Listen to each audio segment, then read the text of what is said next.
मेरे पास आता है, मैं कभी किसी को नहीं पूछा कि आप कौन सी कास्ट के हो, कौन सी पार्टी के हो। विकास करना उसमें तो विकास में तो हम सभी का साझा है। सरकार और हम सारे मिलके ही काम कर रहे हैं उन लोगों की भलाई के लिए, और सेंटर और स्टेट गवर्नमेंट ने मिलके, सभी ने मिलके इसमें इस त्रासदी में हमें उस पॉलिटिसाइज नहीं किया किसी मसले को। एक कठुआ की चौमुखी विकास के लिए हम प्रयासरत हैं, और जो जो मुद्दे हमारे संज्ञान में हैं, लोगों ने बताए हैं, वो सारे उनके क्वेश्चन भी दे दिए और उनके मसले जोर जोर से उठाएंगे। जेके मीडिया देख रहे हैं आप, और मैं हूं आपका 203 शर्मा, कैमरा अतुल के साथ। कठुआ विधायक एक्सक्लूसिव मेरे साथ है। विधायक जी, 2 फरवरी से अब असेंबली का सेशन भी जो है वो शुरू होने वाला है, और एक मैं प्रश्न ज़रूर पूछना चाहूँगा कि अभी पिछले दिनों हमने देखा कि बागड़ा के लोग जो है डीसी कठुआ से मिलने आए थे। उन्होंने साफ तौर पर कहा कठुआ विधायक हमारे लिए काम कर रहे हैं, पर जो मौजूदा सरकार है वो काम नहीं कर रही है। उन्होंने वोट मांगे थे और अब भी वो तरस रहे हैं अपनी वो जो प्रॉब्लम्स है उसको लेकर, हालांकि इतनी बड़ी त्रासदी आई।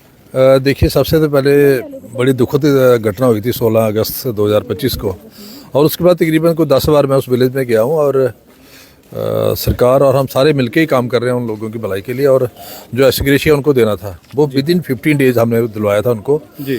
और तकरीबन 8-8, 9-9 लाख रुपए जिनके घर के परिवार चले गए थे और घर टूट गए थे उनको दिया था जी। उसके अलावा मैंने अपने CDF से भी 1 करोड़ रुपया जो फ्लड अफेक्टेड लोग हैं उनके लिए रिलीज किया, और उसमें दिलवा और बागड़ा के लोगों के लिए ज़्यादा पैसा रखा, और मुझे उम्मीद है कि वो अभी वो पैसा उनको मिला नहीं है जी। उनके अकाउंट में पैसा चला जाएगा, उससे भी उनको लोगों को राहत मिलेगी जी। तो मौजूदा सरकार क्या कर रही है? अगर हम बात करें जम्मू कश्मीर में इस वक्त नेशनल कॉन्फ्रेंस की सरकार है, तो जितने भी लोग वहाँ पर आए थे डेपुटेशन लेकर, वो साफ तौर पर कह रहे थे कि आप तो हमारी बात सुन नहीं रहे हैं, तो इससे बेटर है कि हम LG साहब को ही दे दें सारी पावर की, LG साहब ही हमारे काम कर दें। देखिए, मैं इससे कंट्रोवर्सी में नहीं पढ़ना चाहता, लेकिन यह है कि जहाँ तक उनको इमीडिएट रिलीफ मिला था NDRF से, SDRF से, वो कहीं ना कहीं सेंटर और स्टेट गवर्नमेंट ने मिलके, सभी ने मिलके इसमें इस त्रासदी में हमें उस पॉलिटिसाइज नहीं किया किसी मसले को। हम सारे चाहते हैं कि उनको इमीडिएटली रिलीफ मिले, चाहे वो केंद्र सरकार है जहाँ हमारी रियासती सरकार है, और सभी ने मिलके उनको रिलीफ पहुँचाया। और मैं दोनों सरकारों का शुक्रिया अदा करना चाहूँगा कि बड़ा टाइमली एक्शन लिया, और खुद चीफ मिनिस्टर साहब भी इस जगह पे आए, और हमारे जो केंद्रीय मंत्री हैं डॉक्टर जितेंद्र सिंह जी, उन्होंने भी वहाँ 3-4 बार चक्कर लगाया फ्लड अफेक्टेड एरियाज़ का, और हमारी जितनी भी टीमें BJP की, सभी लोगों ने वहाँ 3-3, 4-4 बार गए हैं और इंश्योर किया है कि लोगों को फैसिलिटी मिले। और अभी वो काम सारा टेम्परेरी रिस्टोर हुआ, परमानेंट भी रिस्टोर होने के लिए काम कर रहे हैं। पिछले दिनों जम्मू कश्मीर के CM जो है यहाँ पर आए थे, आप भी उस बैठक में बैठे थे, DC कार्यालय के अंदर हुई थी, बातें निकल कर सामने रही, कौन कौन सी बातें रखी आपने, कौन कौन सी जो है विकास कार्य को लेकर जो है वहाँ पे विचार विमर्श हुए, खासकर कठुआ विधानसभा की बात करें? देखिए, पहला तो मेरा मेन मकसद यही था कि पहला मैंने पॉइंट ये उठाया कि जो परमानेंट रिस्टोरेशन है उसको जल्दी से जल्दी किया जाए। उसके लिए जो 1430 करोड़ रुपया केंद्र सरकार ने दिया, उसका शुक्रिया अदा किया, और गवर्नमेंट से यही गुजारिश की कि वो पैसा सही जगह लगे और सही लोगों को टाइमली पहुंचे। एक तो मसला ये था। दूसरा ये था कि हमारा जो मेडिकल कॉलेज यहाँ कठुआ है, ये 300 बेडेड था और 500 बेडेड हो गया है, लेकिन अभी भी जो स्टाफ है 45% कम है 300 बेडेड के हिसाब से। अगर 500 बेडेड के हिसाब से देखा जाए तो कितना स्ट्रेस में काम कर रहे हैं डॉक्टर्स, और पैरामेडिकल की पोस्टें खाली हैं।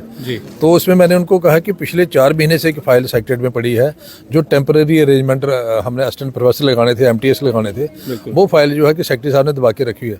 वो मैंने चीफ मिनिस्टर के संज्ञान में लाया कि इमीडिएटली उस फाइल को अप्रूव किया जाए, ताकि कम से कम जितनी देर तक PSC लोग, परमानेंट लोग नहीं आते, टेम्परेरी तरीके से हम अपने लोगों को राहत दें जी। और जो कंसर्न मिनिस्टर है उन्होंने कहा कि मैं जल्दी से हफ्ते उसको करूंगी, हम नहीं 2-4 दिन में वो फाइल हो जाएगी, और हमारे 35-40 लोग असिस्टेंट प्रोफेसर या लेक्चरर या सीनियर रेजिडेंट्स और MTS आएंगे, तो काफ़ी उसमें लोगों का फर्क। और कौन सी प्रमुख बात जो है CM के सामने? इसके अलावा मैंने ये कहा था कि कठुआ का जो इनर रोड्स हैं इसके लिए बात की थी। उसके अलावा जो हमारे कुछ स्कूल जो डैमेज हुए हैं, लेकिन उसमें परमानेंट टेम्परेरी रिस्टोरेशन नहीं हुए, उनको भी रिस्टोर करने की, जिस तरह दिलवा हाई स्कूल है, हमारा बिजट वाला मिडिल स्कूल है, अम्माबाई वाला मिडिल स्कूल है, इस तरीके से जो बाकी जगह पे रोड की इंफ्रास्ट्रक्चर डैमेज हुआ उसको किया जाए। उसके अलावा अलग अलग सेक्टर में काफ़ी हमने मुद्दे रखे, कोई 10-12, तो मुझे लगता है उन सभी पे गवर्नमेंट काम करेगी, और बड़ा एक पॉजिटिव माहौल में मीटिंग हुई वो, और चीफ मिनिस्टर साहब बड़ा उसका एक अच्छा पॉजिटिव इम्पैक्ट पड़ा पूरी कैबिनेट पे भी। हम सभी जितने MLA हैं कठुआ इसके, सभी ने मिलकर अपने अपने इलाके की बात रखी, और मुझे लगता है जितने डेवलपमेंट के मुद्दे उठाए गए उन पर जरूर एक्शन होगा। असेंबली में कौन से मुद्दे जो है प्रमुख रहने वाले आपकी तरफ से, क्योंकि पिछली बार भी आपने कई मुद्दे रखे थे और उन मुद्दों पर जो है काम भी हुआ था, हल भी हुए थे? देखिए ऐसा है कि मैंने चीफ मिनिस्टर साहब जिस दिन आए उन्होंने भी कहा था कि मैंने जब चीफ मिनिस्टर ने कहा था कि 30-30 करोड़ रुपया हर एमएलए अपने काम रखे जी। और मैंने जो 30 करोड़ रुपये में 6 काम रखे थे कठुआ के और मैं चीफ मिनिस्टर साहब का शुक्र अदा किया कि 6 में से 4 काम उन्होंने अप्रूव कर दिए। मुझे लगता है पहला ही एमएलए होगा जिसके कि 80% काम अप्रूव किए उन्होंने और उसके फंडिंग भी आ गई। जी।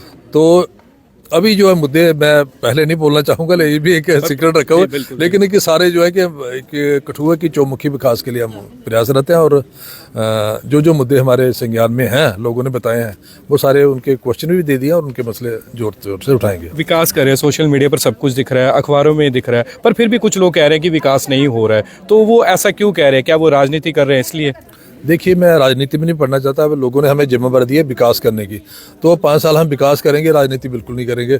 और मैं कोई जो मेरे पास आता है मैं कभी किसी को नहीं पूछा कि आप कौन सी कास्ट के हो, कौन सी पार्टी के हो।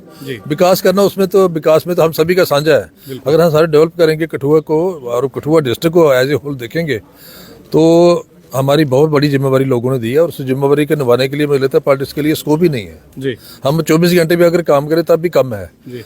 तो कोशिश यही है कि हम बिना पार्टी पॉलिटिक्स के किए सभी लोगों के साथ लेके सभी लोगों का आशीर्वाद मिला हुआ है और एक ऐसा काम करके जाएं कि लोग याद करें। तो आने वाले दिनों फिर असेंबली से कुछ अच्छी खबर सुनने को मिलने वाली है फिर?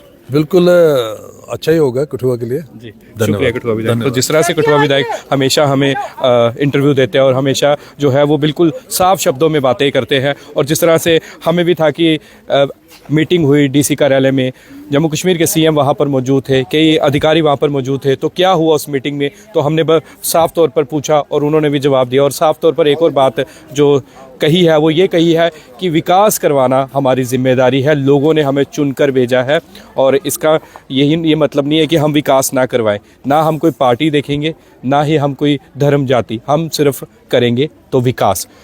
तो आपकी क्या राय है कमेंट बॉक्स में ज़रूर दीजिएगा। जेके मीडिया से मैं आपका 203 शर्मा, कैमरामैन अतुल के साथ कठुआ से। जय हिंद, जय भारत।